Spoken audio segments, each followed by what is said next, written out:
Nosso próximo exercício revisão, exercício número 11. Vamos lá dar uma olhadinha nele.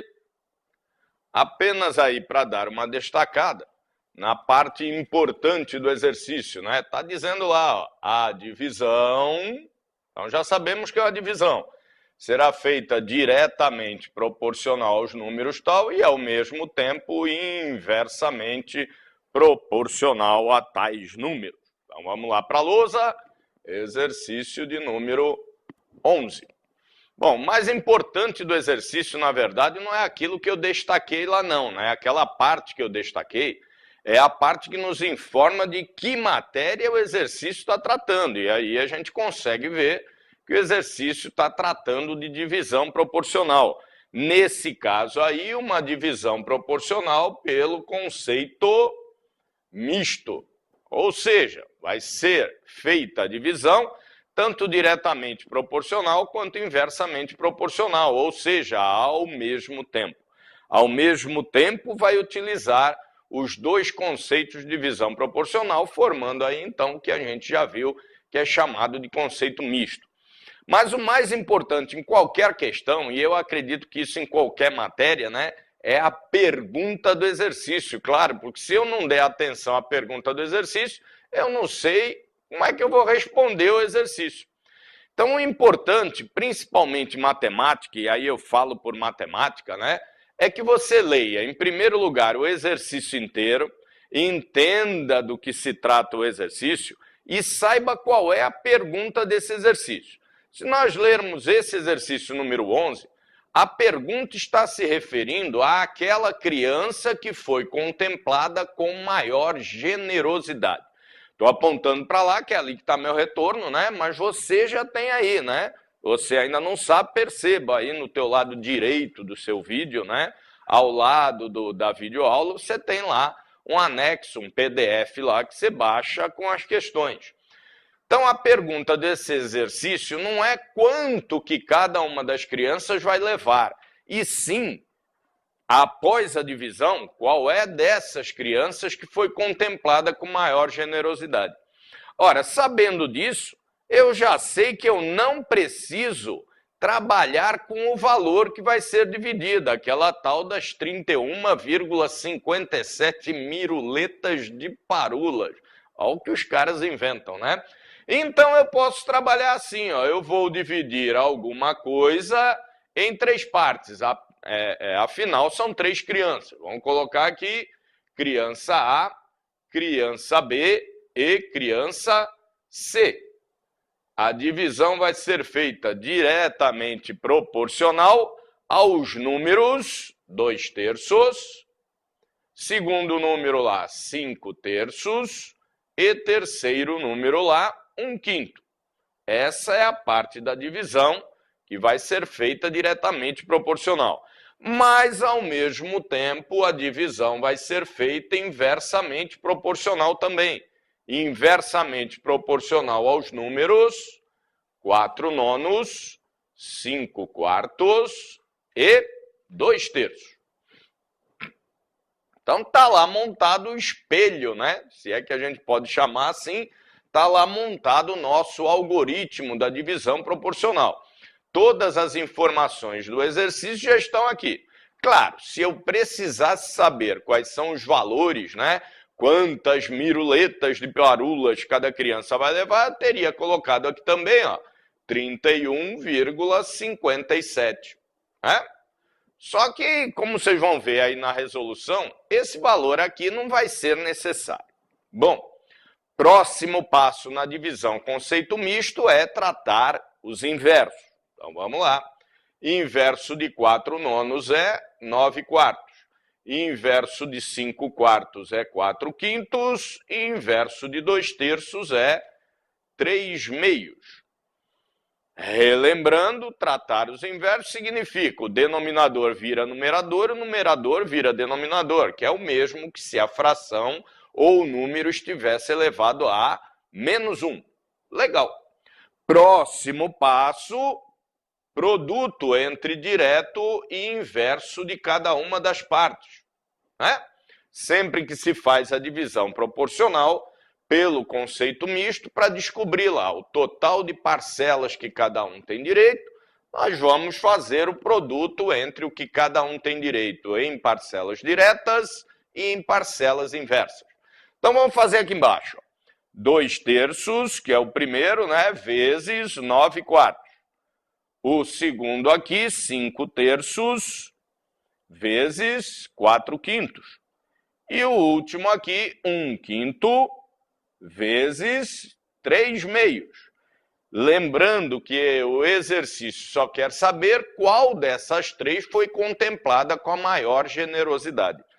Então, aqui temos multiplicação de fração, é numerador vezes numerador, denominador vezes denominador. 2 vezes 9, 18 e 3 vezes 4, 12. Então, temos aqui para o primeiro, 18 dozeavos. Tranquilão? Segundão aqui, 5 vezes 4, 20 e 3 vezes 5, 15. Então, temos ali para o segundo total de parcelas que ele tem direito, 20 quinzeavos.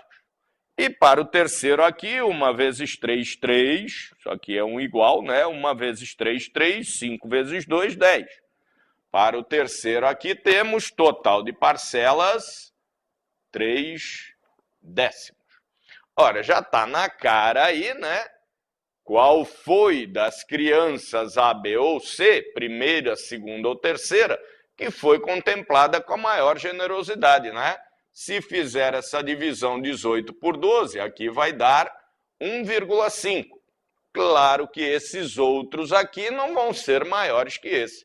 Aqui vai dar aproximadamente 1,3 e aqui 0,33333. Portanto, a criança que foi contemplada com a maior generosidade é aquela que tem direito ao maior número de parcelas. Chegamos à conclusão que o maior número de parcelas pertence à primeira criança, ou seja, a nossa criança aqui batizada como criança A. Alternativa a ser assinalada, alternativa A de abelha, né? A criança que ficou com a primeira parte. Primeira parte é a nossa parte A. Tranquilo? Então, a revisão rápida aí. Por que é que nós não utilizamos esse valor? Porque o exercício não se refere a quantas partes cada uma das crianças vai levar em relação ao todo que foi dividido. Porque senão nós teríamos que fazer como sempre. Exemplo, quantas partes ficou a primeira criança? Ou com quantas parcelas, cada uma das miruletas de parulas, né? Quantas miruletas de parulas cada criança vai levar? Eu tinha que adicionar aqui quantidade de parcela, pegar o 31,57 e dividir pelo total, né, como já vimos várias vezes, e depois de achada a constante de proporcionalidade, multiplicar pelo que cada uma das crianças tenha direito. Mas a pergunta é apenas qual delas vai levar mais? Ora, não preciso fazer essa multiplicação. Porque se a constante de proporcionalidade é constante, multiplicado por esses valores das parcelas, claro que aquele que tem a maior quantidade de parcelas terá também a maior quantidade de miruletas. Tranquilo? Vamos para o outro. Próximo exercício de revisão, exercício de número 12. Exercício de número 12, já vão dando uma lidinha aí, né? Já está aí o slide aí para vocês. Exercício que está tratando, facilmente identificável aí, exercício que está tratando de MC. Tranquilão? Então, é exercício que trata de mínimo múltiplo comum, porque vocês podem ver aí, na pergunta do exercício, ó, após quantas voltas e depois voltará a se encontrar. Então, vamos para a lousa. Exercício número 12. Está dizendo lá que cada um desses ciclistas dá a volta completa numa pista num determinado tempo. Tranquilo? E depois pergunta, quando é que o segundo ciclista voltará a se encontrar com os outros dois?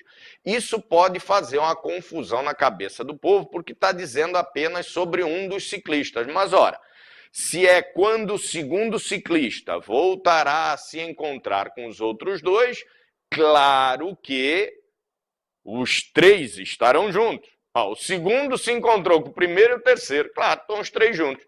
Opa, isso me lembra o quê? Me lembra quando é que determinados valores voltarão a se encontrar na tal da reta dos reais. Ora, então vamos utilizar a ferramenta do MMC, ou seja, MMC, mínimo múltiplo comum.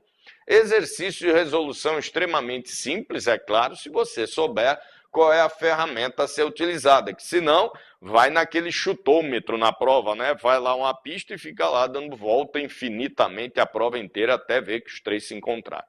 Então, vamos lá, mínimo múltiplo comum entre os valores que foram dados lá, ó, 10, 11 e 12. Passa a vara e vamos ver qual é o próximo ponto na reta dos reais, onde esses valores voltarão a se encontrar.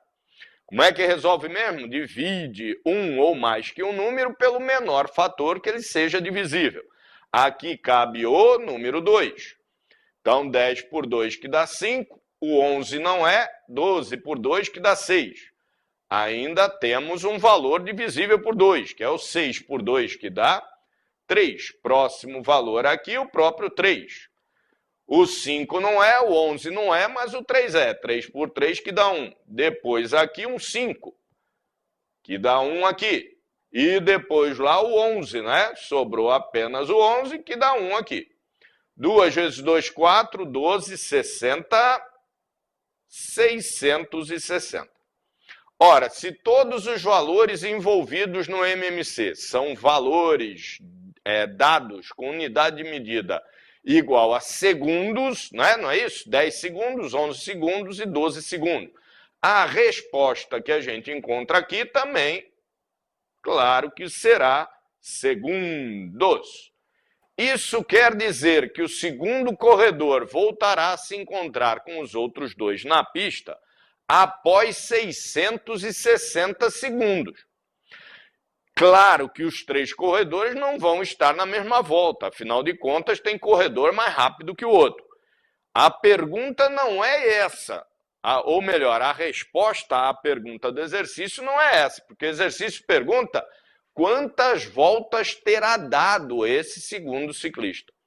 Ora, se ele vai demorar 660 segundos para se encontrar com os outros e leva 11 segundos por volta,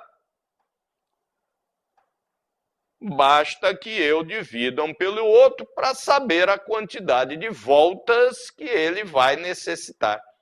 660 dividido por 11 é igual a 60 voltas. Ou seja, após dar 60 voltas, levando 11 segundos exatos por volta, ele terá utilizado 660 segundos, que é o tempo necessário para ele encontrar com os outros dois novamente na pista. Resposta do exercício, 60 voltas, que está lá na alternativa E de elefante. Tranquilão? Então, exercício que utiliza a ferramenta do mínimo múltiplo comum. E vamos para outro bloquinho. Até lá!